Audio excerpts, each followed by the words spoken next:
Saludos a todos los estudiantes de tercer año de educación media general. Vamos a dar inicio con un pequeño repaso de la última clase vista en el aula, que tenía relación con la herencia ligada al sexo. Aquí estuvimos hablando un poquito de cómo íbamos a aplicar lo que ya conocíamos de las leyes de Mendel en lo que eran los cromosomas sexuales, tanto para hombres y mujeres. Además de ellos, vimos cómo hubo esa transición entre los trabajos de Gregor Mendel y los de Sutton, Morgan y Boveri. Pero vamos a repasar un poco. Thomas Morgan se dedica a la determinación del sexo. Él, en el año 1915, consiguió que las teorías mendelianas fueran universalmente aceptadas, pero a través de la determinación cromosómica de la herencia. Esto gracias a sus estudios realizados con la mosca de la fruta, Drosophila melanogaster. Los estudios de Morgan con Drosophila comenzaron en los principios de los años 1900, por ahí por 1906-1907. Inicialmente su intención era mantener varias generaciones esperando de que un mutante por razones ocasionales apareciera, pero le permitió también irse un poquito más hacia lo de las plantas, que era lo que hacía Gregor Mendel. Pero 2 años después, con el mantenimiento que le hizo al experimento de la Drosophila, pudo ver que sus esfuerzos no fueron en vano y se siguió estudiando a través del tiempo los cromosomas sexuales de la mosca de la fruta en el microscopio. Él observó en esas mosquitas que 4 pares de sus cromosomas no eran idénticos y que la hembra tenía 2 cromosomas iguales, mientras que los machos podían tener cromosomas uno igual y uno diferente. Y es cuando él determinó de que las hembras podían tener cromosomas XX y los hombres o machos iban a tener cromosomas XY, lo cual iba a explicar la segregación de características como los colores de ojos, sus alelos con cuanto a las alas, al color de piel y la determinación del sexo. Es más, para que puedan aparecer hembras o varones, tenía que seguir estando ese cromosoma sexual presente. Años después de que Morgan establece ese experimento y logra universalmente darlo a conocer, aparecen los trabajos realizados por Sutton en 1916 y Boveri entre 1915 y 1916. La teoría cromosómica que estableció Sutton y Boveri enunciaba que los alelos mendelianos estaban localizados en los cromosomas. Esta teoría fue desarrollada independientemente por Boveri y Sutton en 1902, pues esto les daba a ellos la relevancia o el seguimiento a los enunciados mendelianos en cuanto a la herencia ligada al sexo. Pero esta teoría permaneció controvertida hasta 1915, cuando Thomas Morgan consigue que sea reconocida, y es cuando ellos enuncian en conjunto que los alelos mendelianos están localizados en los cromosomas. Y toda esta teoría de descubrimiento de los cromosomas sexuales entonces se comenzó a conocer como la teoría cromosómica de la herencia. ¿En qué basó Morgan su experimento? Pues Morgan basó su experimento en la mosca de la fruta, conocida como Drosophila melanogaster, con su nombre científico. La Drosophila melanogaster es la mosquita o el mosquito que nosotros podemos observar en los alimentos o frutas. No es la mosca que vemos negra, grande, no. Es el mosquito pequeñito que a veces es algo fastidioso. Morgan, cuando inició sus trabajos con la Drosophila, se basó en el estudio de sus cromosomas. Pues él observó estos pares de cromosomas que vemos acá, donde él veía 4 pares que no eran idénticos, como les explicaba anteriormente. Él sí veía que la hembra tenía su par homólogo, es decir, su par idéntico, pero en el macho se puede identificar 2 pares o un par de cromosomas diferentes. Es aquí cuando él define que existe un cromosoma X y un cromosoma y los llamó cromosomas sexuales. Eso le permitió a él que pudiese describir que los machos en el X estaban apareados con un cromosoma Y, con un aspecto diferente, y que nunca este cromosoma Y, que podemos observar acá pequeñito, aparecía en las hembras. Por ello el macho siempre iba a recibir su cromosoma X de la madre y el Y del padre. Entonces cuando establece que el macho determinaba el sexo de su descendencia. Esto iba a explicar toda la segregación de las características que él pudo observar en la mosca de la fruta, pues no solamente existían moscas silvestres como las que tenemos acá, sino que podíamos ver diferentes variaciones de moscas, que son las que vamos a estudiar. Cuando él trabajó con la mosca de la fruta, primero tuvo que conocer su ciclo de vida, pues ella es un organismo para el estudio del desarrollo de la vida, es decir, tiene pocos cromosomas, es de fácil acceso, se puede criar en espacios muy pequeños como frascos de compota, utensilios de vidrio muy diminutos, come o se alimenta de frutas que son de fácil alcance, y su periodo de vida va a tardar entre 1 a 10 días. Es decir, nosotros si queremos criar esta señorita, con 10 días podemos obtener la F1 y luego hacer un recruce para obtener una F2 y ver si las características se siguen dando. ¿Cómo empieza el ciclo de vida? Pues vamos a prestar atención acá.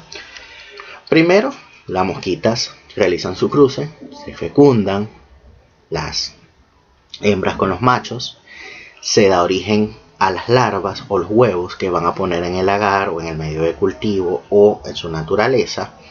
De allí nace el embrión, que aproximadamente después de la fertilización tarda un día en convertirse en la primera larva, que es muy pequeña, que parece un gusanito, y va a vivir en el agar o en su medio silvestre. Un día después se convierte en una larva mucho más grande, que es el segundo estado larvar, el cual vamos a poder observar algunas estructuras internas. Ellas se les ve o se les observa dentro algún tipo de aparato o digamos, sí, como unos intestinitos que le permiten su alimentación. Ella se va a alimentar de donde esté cultivada o de donde haya sido colocado el huevo. Ya para el tercer día podemos ver el tercer estado larvar, una larva más grande, definida, con un punto en los extremos por donde, que se llama cóclea, que es donde puede alimentarse y puede desechar. Y ya aproximadamente 2 días, 3 días y medio de este tercer estado larvar se hace la pupa. La pupa va a ser una bolsa sedosa que se va a pegar en alguna superficie y allí va a comenzar a madurar la mosca. Esa mosca va a durar allí un proceso de división, de crecimiento, donde se va a formar sus alas, sus patas, ojos, antenas, y esa pupa va a permitir que se transforme después de 3 días y medio a 4 en un adulto. Ese estado de la pupa va a tardar entre 2 y 3 días. Ya para el sexto día nosotros podemos ver una mosca bebé. Y después, entre 9 y 10 días, tenemos la mosca adulta. Así es como nosotros vamos a poder observar en un medio de cultivo todos estos estadios y cómo se da una mosca de la fruta. Las variedades de Drosophila pues son muchas. Nosotros aquí vamos a tocar muy rápidamente las más importantes. Por ejemplo, en la forma de las alas tenemos la mosca Brinkley, que ella posee 3 cromosomas y su gen va a ser el W. Su función es regular la apoptosis y morfogénesis de las alas, es decir, sus alas se van a pegar al cuerpo de la mosca. Nosotros vamos a pensar que es una hormiga porque no vamos a ver unas alas extendidas y ella va a caminar fácilmente, porque si observan acá donde está el ratón, se están pegadas sus alas al abdomen. Es una mutación de tipo autosómico. La Curly posee 2 cromosomas, su gen es CY. La función del curly es que desarrolla una musculatura lateral en la larva que le hace que sus alas sean curvadas hacia arriba. Esta modificación de las alas se va a dar en una etapa larvaria y por eso ya van a nacer con sus alas curvas hacia arriba. Eso no les dificulta mucho el vuelo, pero sí vuelan mucho más lentas que una mosca normal. Esta es una mutación también de tipo autosómico, como la mayoría de las que vamos a observar de Drosophila. Tenemos las vestigiales, que son conocidas como las moscas hormigas o sin alas. Si pueden observar acá, no tiene casi alas. Es una mosquita muy parecida a una hormiga. Ella va a caminar en vez de volar porque se le dificulta. Tiene 2 cromosomas. Su gen es BG. Cuando se hace el cruce se utilizan lo que dice el gen. La función que va a tener esta mosca es una transformación de sus órganos postembrionarios, es decir, después que pasa a ser embrión, se atrofian sus alas. Y el desarrollo muscular en la pupa es lo que va a hacer que ella crezca cuerpo, pero no desarrolle alas. Sigue siendo una mutación de tipo autosómica. En el caso del Apterus, nace sin alas. Son tan pequeñas que ni siquiera podemos decir que se parece a la Greenken o se parece a la vestigial. Pues aquí no vemos ningún tipo de alas. Ninguna. Está totalmente desaparecida. Tiene 2 cromosomas y esto se va a dar en un desarrollo postlarvario. Ya cuando está creciendo se desaparece o no crece lo que es las alas.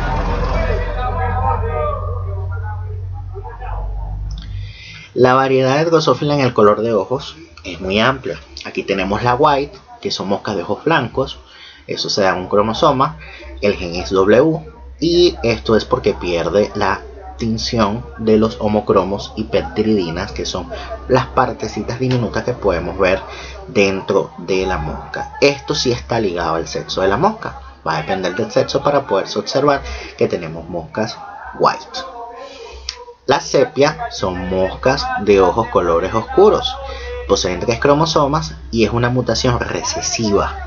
Esto es porque su pigmentación del ojo va a sufrir como una transformación y va a quedar opaca. Las vermilon son cromosomas que tienen los ojos en forma de V y naranja. Está también ligada al sexo. Y aquí hay una enzima que se sintetiza, una proteína que hace que este ojo se pueda colocar como si fuese un huevito.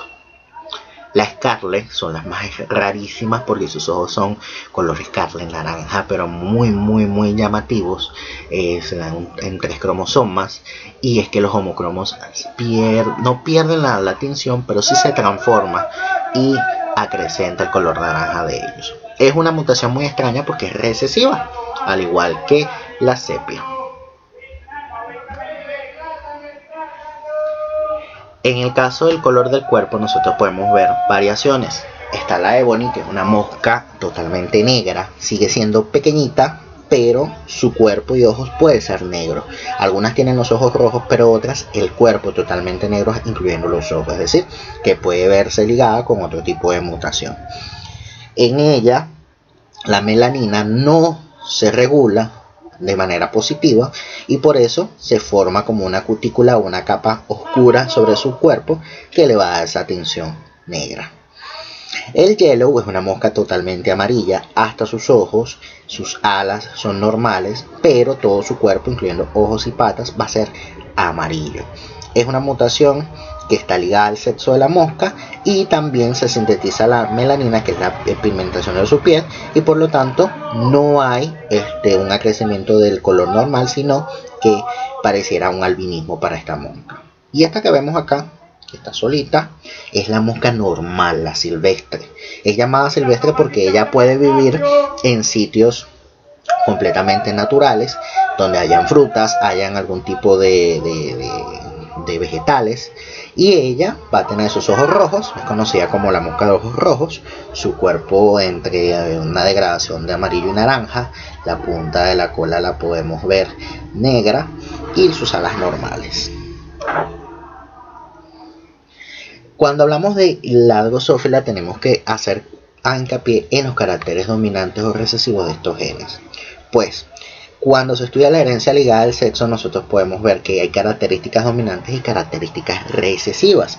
Y eso lo veníamos estudiando desde Mendel. Pues la genética o el estudio de la genética va a comprender esos rasgos de la herencia a través del hombre y la mujer. Son características fenotípicas, es decir, cuando hablamos de fenotipo, podemos observar a simple vista, podemos ver si es un color de piel, una forma del cabello, color de ojos o, como estamos viendo acá en los ejemplos, características corporales. Es más, ellas se van a manifestar externamente, visibles, y van a tener un gen dominante en el interior de uno de los cromosomas que tengamos nosotros en nuestro mapa cromosómico o cariotipo humano, producto de la combinación con otra persona que pueda tener esa característica. Cuando hablamos de caracteres dominantes en el hombre y en la mujer, nos podemos dar cuenta de que existe el pico de viuda, que es esta V que tenemos en el cuello cabelludo, en el cuero cabelludo, que parece una V en nuestra frente, pero formada por el cabello. Los hoyuelos de la mejilla pueden ser un carácter dominante o recesivo que puede darse en algunas personas y en otros no cuando se ríen. Y la lengua en forma de barco o curviada. Con el carácter puede ser, como les digo, dominante. En este caso de la lengua curviada no todos tienen esta habilidad, pero puede ser una habilidad o una característica que viene también heredada a través de Mendel. Vamos a ver un ejemplo con un cruce.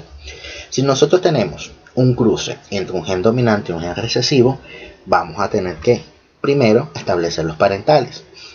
Los dominantes siempre van a estar establecidos con letras mayúsculas y los recesivos con letras minúsculas, como venía trabajando Mendel. Esto es un repaso. Cuando nosotros establecemos los gametos, se realiza esa compartición de la célula o esa división. Entonces ahí vemos los dos gametos que aporta el gen dominante, los dos gametos que aporta el gen recesivo. Cuando se realiza la fecundación o el cruce, vamos a obtener la primera generación filial, que es la que nos interesa. Cuando la primera gameto se cruza con el primer gameto recesivo, entonces obtenemos un primer individuo. Y así, un segundo, tercero y un cuarto, donde dividimos nuestro 100% de probabilidad y cada uno nos va a valer un 25%. Tenemos en total 4 individuos, todos con un fenotipo dominante.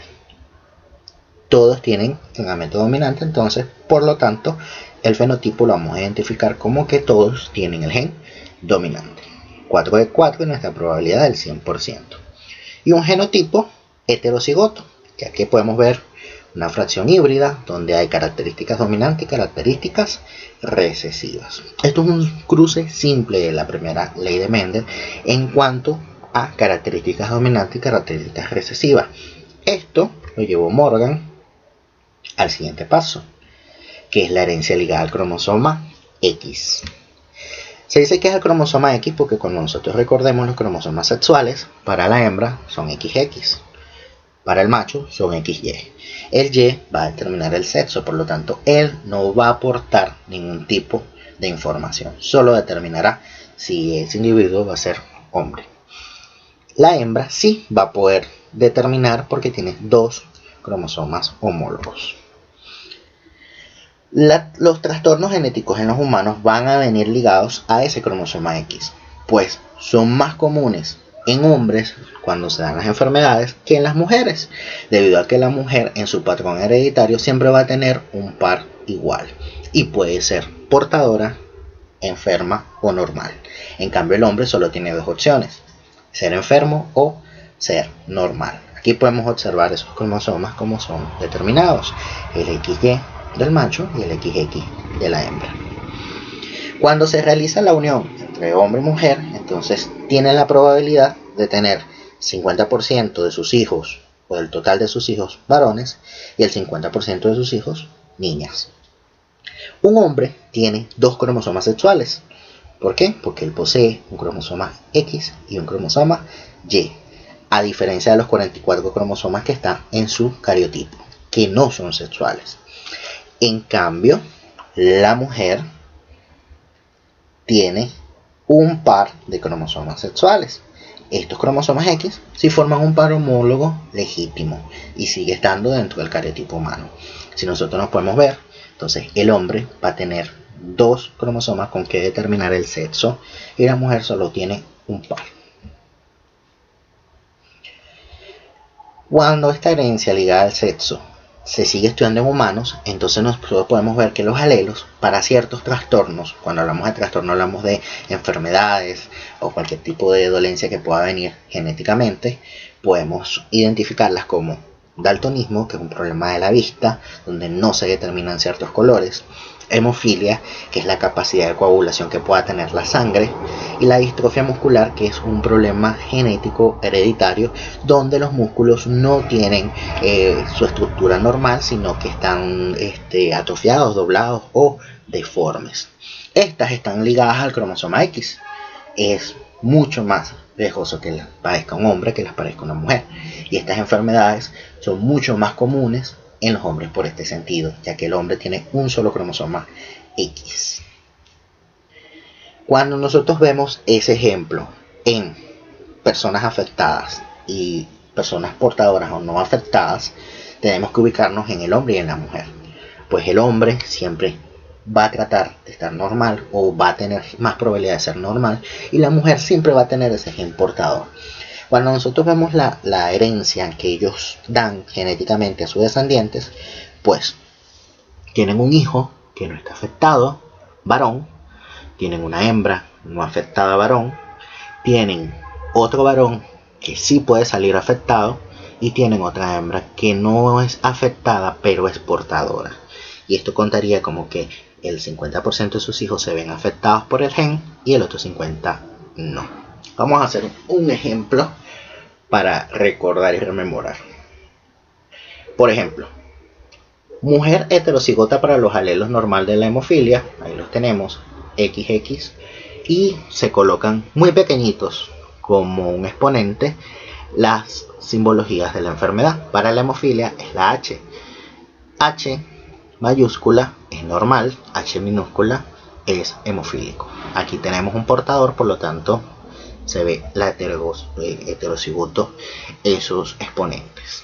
Entonces, los alelos normal de la hemofilia, ahí esa persona es normal porque tiene un gen dominante y un gen recesivo.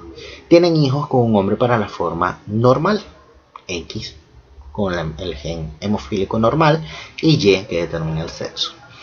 Ambos padres tienen la coagulación normal, pero la madre es portadora del gen de la hemofilia. ¿Cuál es la probabilidad de que sus hijos tengan hemofilia? Aquí podemos ver, porque es portadora la madre, porque tiene el gen dominante y tiene el gen recesivo. El padre es normal porque solo tiene el gen dominante. Este padre fuese enfermo si tuviese este gen en característica recesiva. Vamos a establecer ese cruce. Mujer portadora de la hemofilia se cruza con un hombre normal.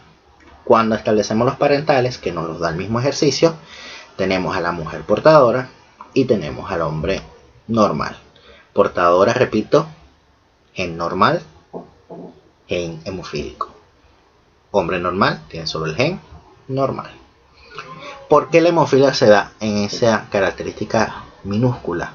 Porque es una enfermedad recesiva. Aquí hacemos la comparación de las células. Podemos observar que está un cromosoma X con el gen normal, uno con el gen hemofílico, otro con el gen normal y el que determina el sexo. Vamos hasta la primera generación filial. El primer hijo es una hembra y tiene características normales. El segundo hijo es un varón o macho y tiene característica normal.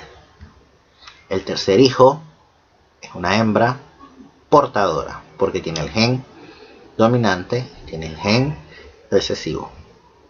Y el cuarto es un hijo varón con la característica recesiva, es decir que este hijo es hemofílico.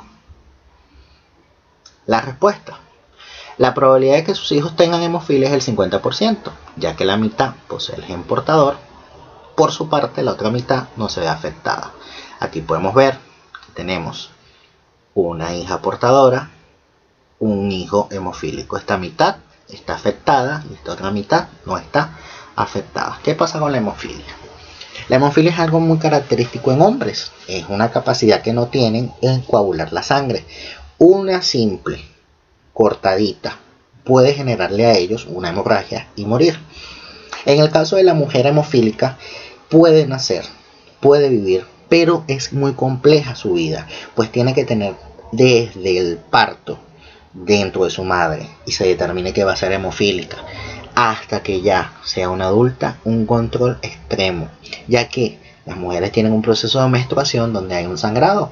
Si ese sangrado no tiene un control, entonces puede sufrir una hemorragia y morir.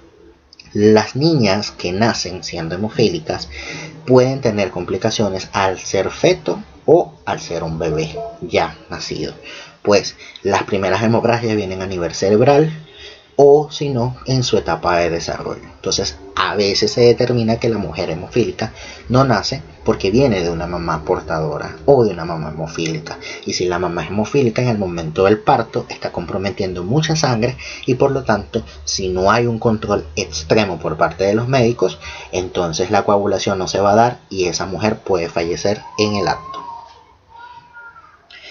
El cariotipo humano. Todo eso que vimos anteriormente se va a determinar acá. El cariotipo humano es el mapa cromosómico que tenemos nosotros, donde podemos observar nuestros 23 pares de cromosomas, los 22 pares autosómicos, el par sexual en el caso de la mujer o los cromosomas sexuales en el caso del hombre. Este cariotipo es un cariotipo de hombre, pues aquí podemos observar que está el cromosoma X y el cromosoma Y.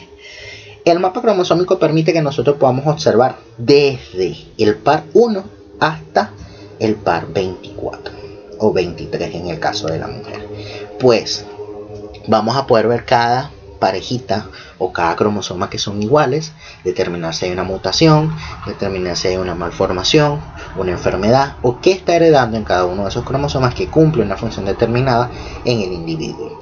Esto lo utilizan los genetistas para estudiar lo que es el genoma humano y lo que es la herencia ligada al sexo. Con lo que nos sigue, las actividades de refuerzo. Ahí la quinta ya estaba puesta, es un cruce que van a hacer experimental entre un hombre daltónico, ahí tienen sus alelos, y una mujer portadora o no portadora, perdón, una mujer normal no portadora del daltonismo, ahí tienen sus cromosomas. Aparte van a pronosticar en otro cruce diferente cómo serán los hijos de una mujer portadora y un hombre daltónico. Van también a darle respuesta porque el daltonismo está ligado al sexo y porque las mujeres pueden ser o ser daltónicas. La primera pregunta que van a realizar antes de ese cruce es que van a investigar los tipos de mutaciones cromosómicas y genéticas que existen. La segunda, que es el genoma humano. La tercera, para qué sirve estudiar genéticamente a la mosca de la fruta. Y la cuarta, va a realizar un cuadro comparativo entre los aportes de Morgan, Boveri, Mendel y Sutton. Recordemos que nosotros la actividad evaluativa de acá era el cultivo de la mosca de la fruta. Es muy complicado hacerlo a distancia, pero vamos a hacer algo con el tríptico que ya tienen que ir armando desde que lo expliqué en clase. No sigan armando el tríptico hasta tanto podamos terminar las actividades de refuerzo y yo les dé las instrucciones. Por ahora solo van a hacer esto en su cuaderno para rememorar, recordar, refrescar, y la próxima semana estaremos hablando cómo vamos a transformar ese tríptico que ya está hecho. Solo le vamos a agregar algunas cositas de interés. Por ahora hay que seguirse cuidando, estar en casa, hacer las tareas que se estén mandando, las recuerden en el cuaderno, las evaluativas ya saben cómo reportarlas. Saludos chicos y pronto nos vamos a ver. Así que mucha fe y estamos en contacto.